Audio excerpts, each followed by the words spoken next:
नमस्कार, अखाड़ा देख रहे हैं आप। आपके साथ मैं हूं सोनल। मध्य प्रदेश में नर्मदा नदी के अवैध रेत खनन और औद्योगिक इकाइयों से हो रहे प्रदूषण को लेकर राजनीतिक बहस तेज हो गई। विपक्ष जहां लगातार सरकार पर नर्मदा के दोहन का आरोप लगाता रहा है, वहीं अब बीजेपी के सांसद ने ही इस मुद्दे को संसद में उठा दिया है। तो आखिर क्या वजह इसके पीछे की कि बीजेपी सांसद को ही इस मुद्दे को संसद में उठाना पड़ा, बाकी लोगों के संज्ञान में लाना पड़ा? क्या राज्य में सुनवाई नहीं हो रही थी या वाकई में स्थिति बेहद गंभीर है? इन सब पर करेंगे डिटेल से बात। इसके लिए खास पैनल होगा हमारे साथ, लेकिन उससे पहले एक छोटी सी रिपोर्ट दिखा रहे हैं आपको, देखिए।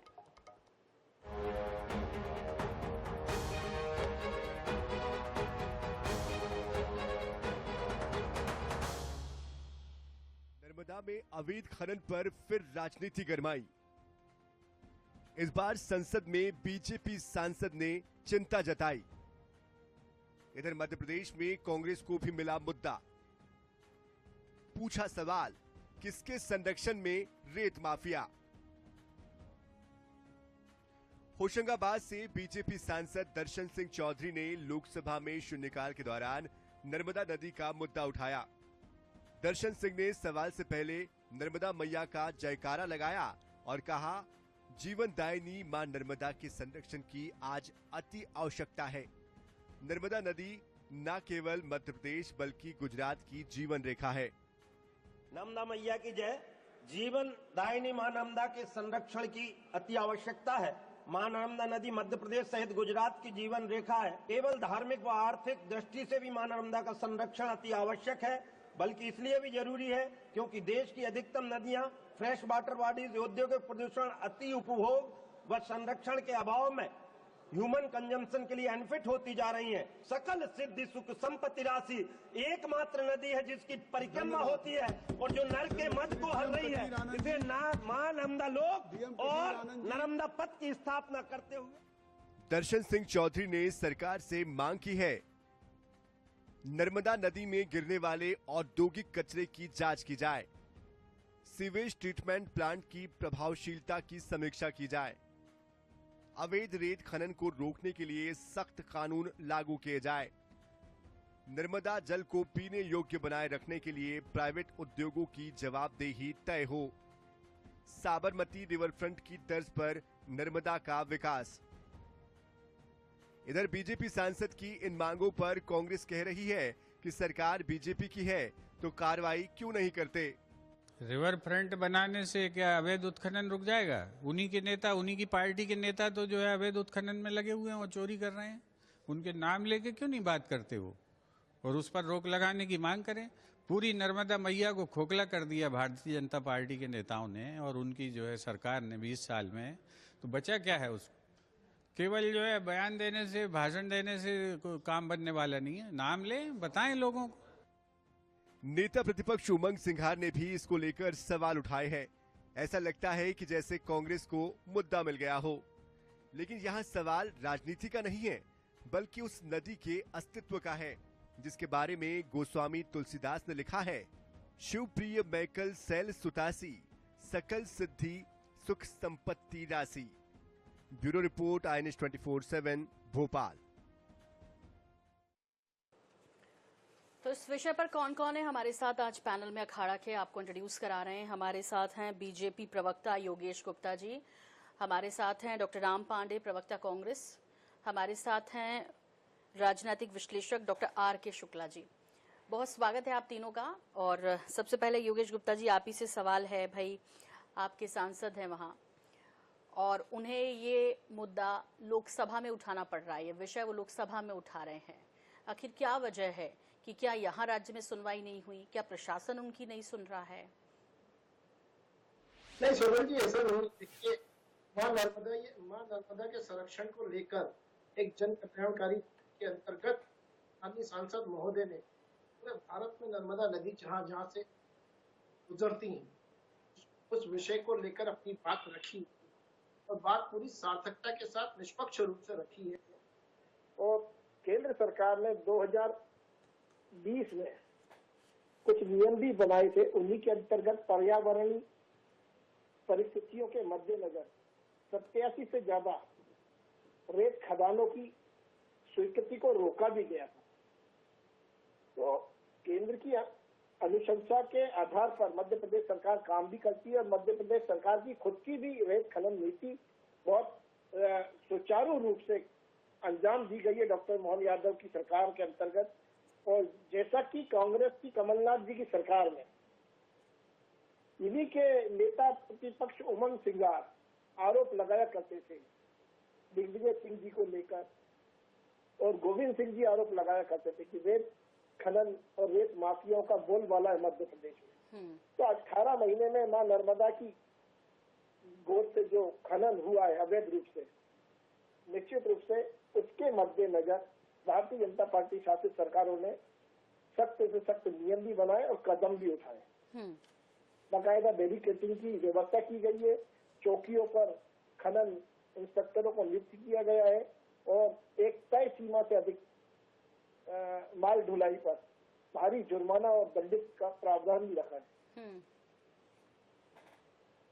तो योगेश जी, फिर आप जो ये बोल रहे हैं, मतलब दर्शन सिंह चौधरी जी गलत बोल रहे थे, वहां पर कुछ समस्या ही नहीं है आपके मुताबिक? तो दर्शन सिंह चौधरी जी ने केंद्र सरकार से पूरे भारत में जहाँ जहाँ से मां नर्मदा का बहाव और जो अवैध उत्खनन हो रहा है और उसके कटाव को रोकने की मंशा के अनुरूप अपना प्रश्न रखा है, और निश्चित रूप से मध्य प्रदेश की सरकार भी और केंद्र सरकार भी उस पर संज्ञान उसके कटाव को, उसके प्रदूषण को, उसमें किस तरह से वो साबरमती रिवर फ्रंट के साथ उसको उसी तरह से डेवलप करने की बात वहां पे कह रहे हैं, ये सारी बातें उन्होंने की है। इसका मतलब ये है कि वो गहरी चिंता में है।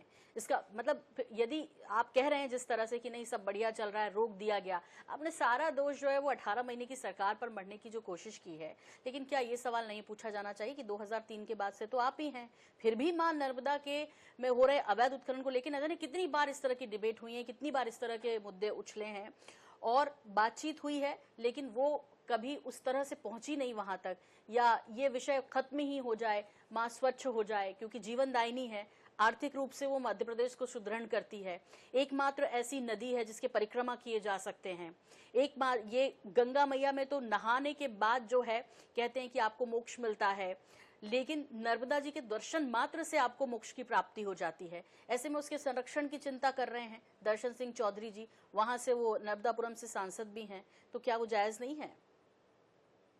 उससे वो अपने क्षेत्र के दायित्वों का प्रतिनिधित्व करते हुए और मां नर्मदा के संरक्षण को लेकर जो बात कर रहे हैं वो सराहनीय है, और भारतीय जनता पार्टी सरकार उनकी चिंताओं का निराकरण भी करेगी और उस पर संज्ञान भी लेगी। लेकिन मेरा ये मानना है स्पष्ट रूप से कि मां नर्मदा जी का न केवल संरक्षण होना चाहिए बल्कि आज शुद्ध पेयजल के रूप में हम भोपाल वासियों को भी काफी बड़ी तादाद में मां नर्मदा का पेयजल पीने के लिए उपलब्ध है। तो इस पर मध्य प्रदेश की भारतीय जनता पार्टी शासित सरकार ने काफी काम किया है, और जो वेस्ट जा रहा था मां नर्मदा में योगेश जी, जो मैं पूछ रही हूँ उसे छोड़कर आप सब कुछ बोल रहे हैं। मैं डॉक्टर राम पांडे का रुख कर रही हूँ। डॉक्टर राम पांडे भाई, आप लोग तो ये मुद्दा हमेशा से उठाते ही रहे और समय समय पर इस बात को लेकर सामने आते रहे, लेकिन मां नर्मदा के संरक्षण की बातें आज भी हो रही हैं। अब जब बीजेपी में ही जो सांसद महोदय हैं वही अपने आप को असहाय महसूस कर रहे हैं, तो आप क्या कहेंगे इस पर? फिर कई बार कह चुके हैं और कहने से कुछ नहीं होगा। जब हम बात कर रहे हैं, इस समय भी अवैध रेत उत्खनन चल रहा है, और जो उन्होंने संसद के अंदर जो मुख्य बात उठाई थी, उन्होंने यही उठाई थी कि अवैध रेत उत्खनन चल रहा है, और साथ में ये बात भी उन्होंने उठाई थी कि जो उद्योगों का जो प्रदूषित जल है वो नर्मदा में मिलाया जा रहा है और नर्मदा को प्रदूषित किया जा रहा है, और नर्मदा को माँ कहते हैं। अब सोचिए, माँ को जो लोग धोखा दे सकते हैं, माँ को जो प्रदूषित कर सकते हैं, माँ का अवैध उत्खनन कर सकते हैं, वो किसके होंगे? तो जब हम चर्चा कर रहे हैं तब अवैध रेत उत्खनन चल रहा है, और सारे काम मध्य प्रदेश में अवैध चल रहे हैं। ऐसा नहीं है कि केवल अवैध रेत उत्खनन चल रहा है। अभी जब हम चर्चा कर रहे हैं तब चेक पोस्ट पर अवैध वसूली की जा रही है ट्रकों से, और ये स्टिंग ऑपरेशन किया गया है एक अखबार के द्वारा, दैनिक भास्कर के द्वारा।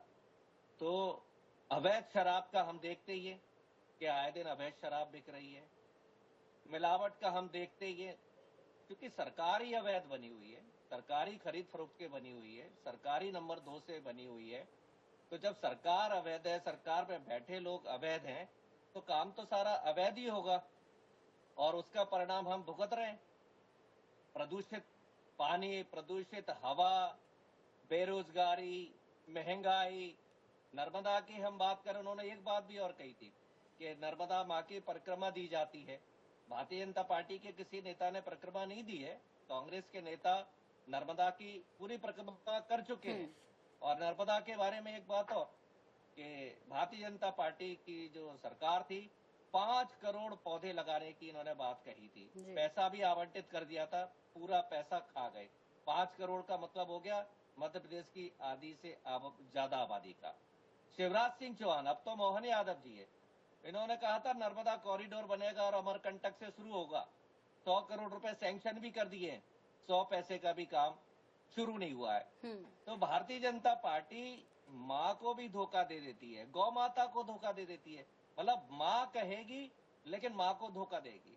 तो हर तरह से भारतीय जनता पार्टी, चाहे माँ हो या देश की जनता हो, धोखा देने का काम कर रही है और उसके परिणाम हम और सब महंगाई, बेरोजगारी, अपराध, कर्ज, क्राइम, करप्शन, हर तरह से हम लोग उसमें भट रहे हैं। ये चर्चा हो रही है, इसके बाद भी अवैध उत्खनन बढ़ेगा, प्रदूषण बढ़ेगा, कार्रवाई नहीं होगी। ठीक है, तो कार्रवाई क्यों नहीं होगी, इसके पीछे कौन है वो लोग, जो कि ये आते कहां से है, ये सवाल तो हमेशा रहा, लेकिन इस सवाल का जवाब कभी नहीं मिला। मैं डॉक्टर आर के शुक्ला आपका रुख कर रही हूँ और आपसे ये समझना चाहते हैं कि भाई एक रूलिंग पार्टी के सांसद को यदि संसद में मुद्दा उठाना पड़े, मोदी जी और अमित शाह जी के संज्ञान में लाना पड़े, तो कितना गंभीर विषय हो जाता है प्रदेश के लिए, और क्यों?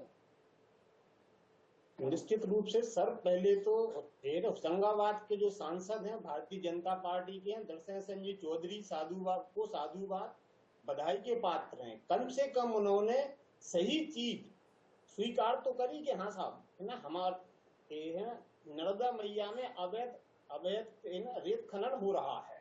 मैं तो यहाँ तक बोलूंगा कि अकेली नर्मदा में नहीं, प्रदेश में जितनी नदियां बहती हैं, छोटी छोटी नदियों में अवैध रेत खनन हो रहा है, ये सच्चाई है, इससे मुंह नहीं मोड़ा जा सकता। भारतीय जनता पार्टी के प्रवक्ता जी हों या कांग्रेस के नेता हों, सभी को पता है कि हाँ अवैध खनन हो रहा है, आज से नहीं हो रहा, कई सालों से होता आ रहा है। इसके कई केस भी दिखे, कई हमारे सरकारी कर्मचारी को पीटा भी गया, पटवारी भी पीटे गए, तहसीलदार भी पीटे गए, एसडीएम लेवल तक के अधिकारी इन रेत माफियाओं की चपेट में आ चुके हैं। इसके बाद भी अगर अवैध खनन नहीं रुका है, और अब तो भारतीय जनता पार्टी के सांसद को ही ये कहना पड़ा लोकसभा में खड़े होके कि साहब अवैध खनन हो रहा है, इसके लिए पूरी तरीके से मध्य प्रदेश की सरकार जवाबदेह है कि ना तो वो इन नर्मदा का अवैध खनन रोक पा रही है, ना ही प्रदेश की दूसरी नदियों का अवैध खनन। जी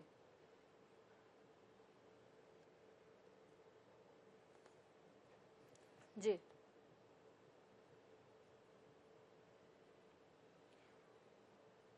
तो डॉक्टर आर के शुक्ला, शायद आपकी आवाज जो है बीच में आना बंद हो गई है, एक बार फिर से कनेक्ट करने की कोशिश करते हैं। तब तक योगेश जी मैं आपका रुख करी हूँ।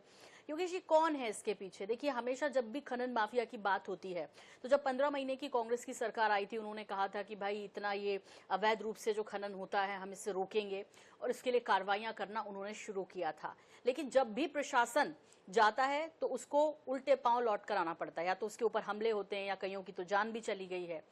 तो भाई इतने कितने असहाय हैं कि कोई कार्रवाई नहीं हो पा रही है, तो क्या ये समझा जाना चाहिए जो आरोप हमेशा से लगते रहे, जब वो विपक्ष में रहे तब लगाते रहे, जब आप विपक्ष में रहे तब लगाते रहे, कि भाई संरक्षण प्राप्त है और ये जो लोग हैं यानी खनन माफिया, इनको राजनीतिक संरक्षण प्राप्त है, इस वजह से ये सिर्फ चर्चाएं होती है, उसका हल कभी नहीं निकलता? आपके प्रश्न का जवाब देने से पहले दो बातें राम पांडे जी ने जो कही उनका निराकरण करना चाहूंगा। पहला, उन्होंने कहा कि ये सरकार अवैध रूप से बनी है। शायद राम पांडे जी 2023 का विधानसभा चुनाव भूल गए, जब जनता ने 163 सीटों पर जनादेश दिया लोकतांत्रिक तरीके से। तो पूर्णतः वैध सरकार है मध्य प्रदेश की। एक बात दूसरी बात उन्होंने कही कि भारतीय जनता पार्टी के किसी नेता ने मां नर्मदा की परिक्रमा करी है क्या?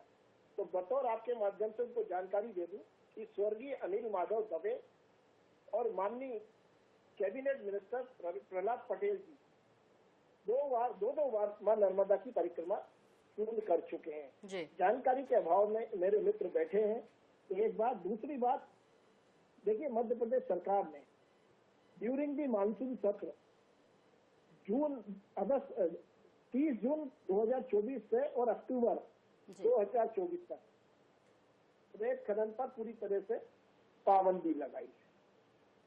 और जो आरोप है कि जो अवैध खनन करने वाले माफियाओं का राजनीतिक संरक्षण है, तो बिना किसी दबाव के कार्रवाई करने का दिशा निर्देश मुख्यमंत्री डॉक्टर मोहन यादव के हैं। और किसी भी प्रकार का हमारी सरकार में ना तो योगेश जी, एक सिंपल सा सवाल है, तो फिर दर्शन सिंह चौधरी ये सवाल क्यों उठा रहे हैं लोकसभा में? कुछ है ही नहीं इस तरह का विषय। कार्रवाइयां या तो रुक गई, या तो उस हिसाब से हो नहीं रही हैं, या सिर्फ चुन चुन कर हो रही हैं। मैं यही तो आपसे पूछ रही हूँ, आपका जवाब और दर्शन सिंह चौधरी जी ने जो सवाल उठाया वो दोनों अलग अलग हैं। दर्शन सिंह चौधरी जी ने अगर मां नर्मदा जी की गोद में मिलने वाले अपशिष्ट को लेकर एक सवाल किया, इनके पर्यावरण के सुधार को लेकर एक सवाल किया, तो निश्चित रूप से इस पर केंद्र सरकार भी संज्ञान ले रही है और मध्य प्रदेश सरकार काम कर रही है। जैसा कि 5 करोड़ पौधे लगाने की बात राम पांडे जी ने करी, तो निश्चित रूप से उन पौधों में से आज भी अगर आप जाइए नर्मदा परिक्रमा करने, आपको मोर देन 50% पौधे आपको आज बड़े हुए वृक्ष के रूप में दिखेंगे, नजर आएंगे स्पष्ट रूप से। तो पर्यावरण को लेकर मां नर्मदा के साथ एनजीटी के दिशा निर्देशों के अनुरूप हमारी सरकार पूरी तरह काम कर रही है। हालांकि ये पौधे लगाने का विषय उठता रहा। डॉक्टर राम पांडे दिग्विजय जी ने तो की थी, आप भी कर लीजिए एक यात्रा, मां नर्मदा का आशीर्वाद तो मिलेगा, पेड़ भी देख लीजिएगा कितने बड़े हुए हैं। वो विधानसभा चुनाव पिछले 10 साल हो गए, उसके बाद का आप देखना दिलचस्प होगा कि कितने बड़े हुए हैं 10 साल में पौधे। लेकिन इन सब के बीच डॉक्टर राम पांडे, योगेश जी ने यह भी कहा था कि जब आपकी सरकार भी भले ही 15 महीने ही बस रही हो, लेकिन उस दौरान भी आप ही के अपने लोग ये सवाल उठाते रहे कि भाई कहाँ रुक रहा है, किसका संरक्षण है। आप लोग भी यही करते रहे, उस दौरान टेंडर निरस्त किए, फिर इससे क्या अवैध खनन रुका? तो डॉक्टर राम पांडे, आप इतना पढ़ते हैं, इतना स्टडी करते हैं, क्या ये बताएंगे कि इस चीज से छुटकारा कैसे मिल सकता है? दूसरा ये कि सरकार किसी की भी रही, प्रशासन हमेशा इसका शिकार हुआ है, तो क्या वजह है कि भाई ये इतने दबंग हैं माफिया, क्या करना चाहिए? इसके निपटारे पर बात कीजिए, कैसे होना चाहिए? कोई माफिया दबंग नहीं है। अब आप मंत्री विधायक को माफिया कह सकते हैं, क्योंकि जो भी रेत उत्खनन चल रहा है अवैध, या मध्य प्रदेश में जितने भी अवैध कारोबार चल रहे हैं वो या तो किसी मंत्री के हैं या विधायक के हैं, प्रत्यक्ष रूप से हो या अप्रत्यक्ष रूप से। मंत्री, विधायक और सरकार की बगैर परमिशन के ये नहीं चल रहे। एसपी, कलेक्टर, अभी जब हम बात कर रहे हैं इतनी देर में ही उनको जो भी अवैध कारोबार करने वाले हैं सबको जेल में डाल सकते हैं। डॉक्टर राम पांडे, आपकी सरकार में भी तो उठे थे, आपके अपने लोगों ने उठाए थे, वो क्या था फिर? मैं वही तो पूछ रहा हूँ, असहाय क्यों होती है सरकार? योगेश गुप्ता जी के 15 महीने के आप वीडियो देख लीजिए। योगेश गुप्ता जी ने स्वयं कहा है कि कमलनाथ जी की सरकार में कोई अवैध रेत उत्खनन नहीं हुआ है। 15 महीने की सरकार में योगेश गुप्ता जी स्वयं कहते थे कि कमलनाथ सरकार ईमानदार सरकार है, उनकी सरकार में कोई अवैध काम नहीं होता है। इनके 15 महीने के दौरान के योगेश गुप्ता जी के आप वीडियो उठाकर देख लेना। अब ये अपनी बात से पलट रहे हैं, क्योंकि अब ये बीजेपी में चले गए और बीजेपी में जाकर झूठ बोलना। योगेश जी, एक लाइन में मुझे डॉक्टर आर के शुक्ला का रुख करना है, बहुत संक्षेप में योगेश जी। लाइन में ये बात कहना चाहूंगा, क्योंकि मैं भोपाल में दक्षिण पश्चिम विधानसभा से आता हूँ, और दक्षिण पश्चिम विधानसभा से जब 15 माह के सरकार में टीसी शर्मा खनन मंत्री बने थे जी, और जो कि नर्मदापुरम के रहने वाले हरसूद क्षेत्र के, स्वयं को मां नर्मदा का बेटा बोलते हैं, बावजूद इन्होंने मुस्लिम साथियों के साथ, मैं नाम भी दे सकता हूँ, अनस पठान और उनकी कंपनी के साथ में क्या अवैध उत्खनन को प्रेरित ही नहीं किया था, उसमें साझेदारी करी, गंभीर आरोप लगा। सर तो ये भी अब भी यदि यही चर्चा का विषय है, आपने इतना लंबे समय शासन किया है, उन्होंने भी किया है, लेकिन चर्चा का विषय आज भी है, तो वाकई जो है मां नर्मदा का अस्तित्व छलनी हो रहा है, लेकिन उसे रोके कैसे? उसका कभी कोई रास्ता निकलेगा या सिर्फ उसको वहां से जो माफिया है और जो कमाई करना चाहते हैं उसको उतना ही साधन बना रखा है? लेकिन डॉक्टर आर के शुक्ला, आखिरी सवाल ये आपसे, बहुत संक्षेप में जवाब चाहिए सर आपका, या आप क्या सोचते हैं कि क्या ये अंदरूनी खींचतान का भी विषय हो सकता है? ये बिना राजनीतिक इच्छा शक्ति के अवैध खनन को रोक पाना संभव नहीं है। सरकार किसी भी पार्टी की हो, ये सरकार भी चाहे रोक सकती है, कांग्रेस की जब भी सरकार रही वो चाहे वो भी रोक सकती है, लेकिन चूंकि ये एक कमाई का बहुत बड़ा धंधा है, इसलिए ये ना जो भी सरकारें होती है वो इच्छा शक्ति नहीं दिखा पाती हैं। अगर रोकना चाहती है तो इच्छा शक्ति के बल पे सब कुछ होना संभव है। ठीक कह रहे हैं, और संभव है यदि चाहें तो, दृढ़ इच्छा शक्ति हो यदि चाहें तो, वरना विषय उठते रहेंगे और अपने भी बोले तो क्या है, कुछ समय बाद या तो वो खुद बोलना बंद कर देंगे या फिर उन पर भी किसी तरह का प्रेशर आ जाएगा। और ये पहली बार नहीं हुआ है, क्योंकि नर्मदा का मुद्दा हमेशा से उठता रहा मध्य प्रदेश में, लेकिन आज भी वो अपने अस्तित्व को लेकर चिंता में है और नर्मदा का जल पीने वाले और उसके अस्तित्व को लेकर आवाज उठाने वाले भी हैं, लेकिन बचाने वाला कौन होगा ये शायद भविष्य के गर्भ में है। फिलहाल आप सभी का बहुत शुक्रिया, बहुत धन्यवाद। अखाड़ा में मुझे भी दीजिए इजाजत, नमस्कार।